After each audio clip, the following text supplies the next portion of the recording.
Well, hello everyone, and welcome to the Quadruple D, episode 70, part 3, where we look at Robert W. Welch Jr.'s John Birch Society. Wow, that all kind of rhymed, didn't it? It's like it had a real rhythm to it. It kind of just flowed and rolled off the tongue and all that. So, anyway, Alex Jones influencer Gary Allen was a prominent member of Robert W. Welch Jr.'s John Birch Society, which is why we're looking a little bit further into this shadowy organization, that had some influence on Alex Jones. So this is like the third part of the trilogy of looking at Alex Jones and the people who influenced him, at least to some degree. Now, obviously, some of Alex Jones's ideas are pretty far out there, so he probably came up with some of them on his own because he is kind of a creative person, in addition to being kind of a destructive person. But nevertheless, these are some people who did help him. They laid the foundation for his general paranoia, or whatever you want to call it. And criticizing Alex Jones, even though it seems like it's easy, I've got mixed feelings about it because I kind of relate to this kind of, conspiracy theory thinking. I understand its appeal.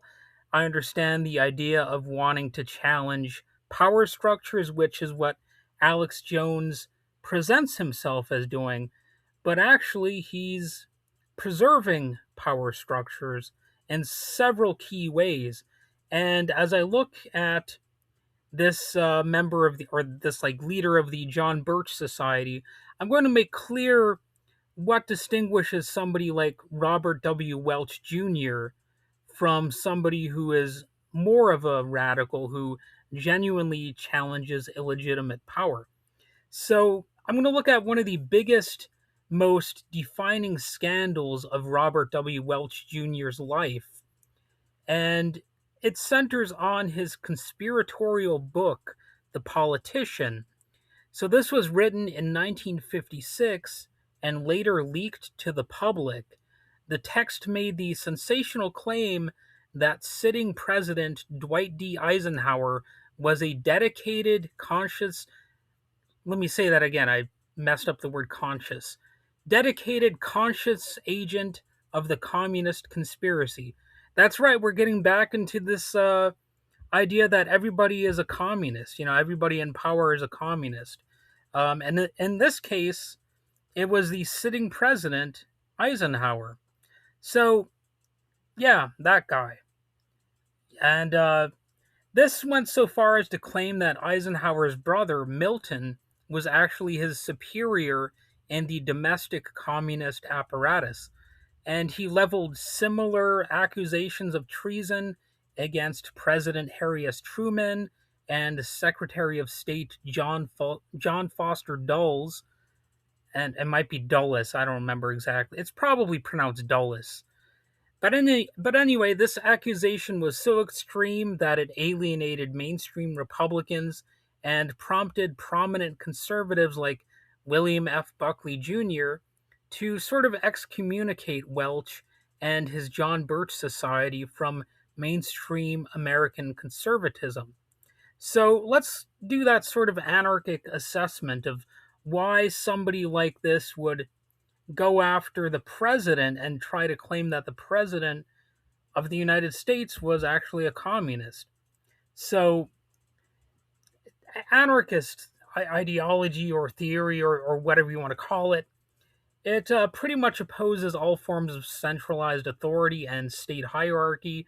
So, it offers a distinct framework for analyzing Welch's worldview and this specific controversy. So, that's why I'm doing this. I think that it's interesting to look at right wing extremism from sort of the perspective of what is called left wing extremism, right? So, first off, there's the paradox of defending the state when it comes to, this John Birch Society guy. You know, um, he's he's really not being radical exactly. I mean, he is in a way, but he's not radically challenging power that much. So, from an anarchic perspective, Welch's scandal reveals a deep ideological contradiction because actual radicals view the state as an inherently oppressive institution, regardless of who occupies the office. And Welch, on the other hand, was not critiquing the presidency itself. He was fiercely loyal to the idea of the American state, believing it had merely been subverted by a foreign ideology. This also has some linkages to the present day where everything that's bad is like foreign, right? Like those immigrants, they're eating the cats and dogs and all that kind of garbage. So that's why this ideology is sort of relevant to our modern politics. This is sort of the, I guess the precursor to the MAGA stuff. So, so to an anarchic mind, accusing a U.S. president of being a communist agent completely misses the point because the structural violence, the imperialism, and domestic control exercised by the Eisenhower administration were not the result of a secret Marxist plot, but rather the natural, logical behavior of a powerful nation state protecting its own interests.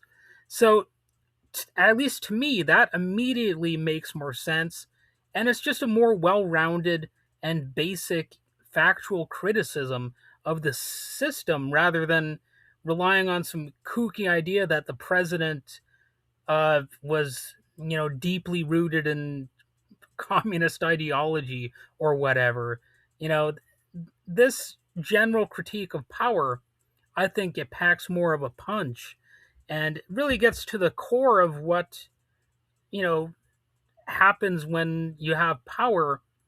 Power leads to oppression. It's not like it's more plausible than saying that Eisenhower, I guess, was a Stalinist, or he must have read the Communist Manifesto or something, for which there's probably zero evidence that any of that stuff had an influence that was positive on him. This is just it's an obvious conspiracy theory. So, it's really a matter of silly paranoia versus a well-rounded and adult structural analysis of how power leads to different forms of oppression. So the anarchist critique of power is through a structural lens, analyzing how systems of law, capitalism, and policing and other things naturally concentrate power and subjugate individuals. Welch's worldview, conversely, relied entirely on some great man conspiracy theory. He believed that a tiny hidden cabal of insiders ranging from the Illuminati to international financiers was pulling the strings. Now, don't get me wrong, there are influential money interests involved in the government, but they're not really in the shadows exactly. They're just part of the structure of how the state and frankly how much of society functions because they dominate so many institutions, including cultural institutions. And you don't need some paranoid conspiracy theory to understand that. It's just kind of the nature of the system. You don't have to look that far into the shadows or whatever in order to just understand how the system works.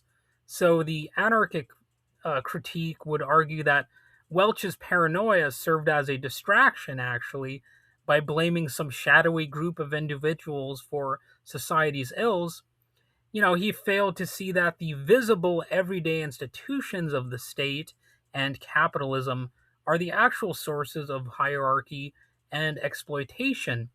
So, you get these authoritarian methods for freedom. And while Welch and the John Birch Society claim to advocate for less government and more responsibility, their internal structure and their tactics were deeply authoritarian. There was a hypocrisy that any serious challenger of power would immediately reject. Welch ran the JBS, the John Birch Society, like a top down dictatorial corporation using tight cellular networks. He weaponized moral panic, instructed members to spy on local school teachers for heresy, and actively opposed the civil rights movement. And, the actual lovers of freedom emphasize that the means must match the ends. You can't achieve a freer society by building some rigid, paranoid hierarchy that seeks to police the thoughts and the civil liberties of your neighbors. So, this John Birch Society ideology ultimately does lead to, the policing of thoughts. It's paranoid. Um, it obviously would curtail civil liberties, and it would turn neighbors against each other ultimately. And like I noted before, the that Gary Allen character who influenced Alex Jones, he was actually involved in pro-segregationist politics, and these people are, these John Birch Society types.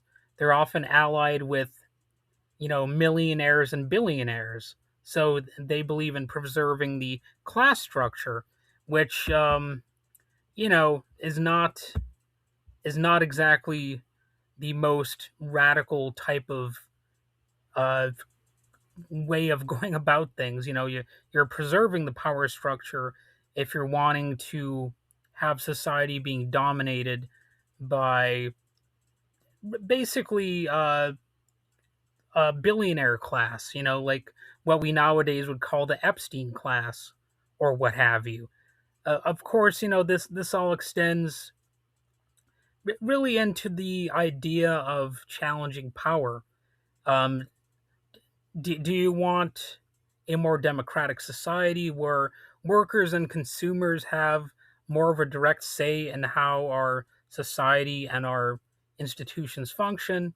Or do you want to leave it up to some sort of class of oligarchs or something like that? And, you know, obviously the telltale sign here is that this right wing panic about communism was so off the rails that they were even accusing Dwight D. Eisenhower of being a communist. And if the president of the United States, well, actually two presidents, him and Harry S. Truman, if they were too far to the left and they were actually supposed to be communists, then who wouldn't be a communist, in their worldview? It's a little bit bonkers. Well, maybe a lot bonkers. But anyway, let me know what you think about this trilogy of episodes. What are your thoughts on Alex Jones? Do you think we're ever gonna sort of move past this type of politics with these John Birch Society paranoid types, or do you think there will always be some paranoid right leaning contingent to the American experience? Anyway, like and subscribe and all that stuff. Have a wonderful day.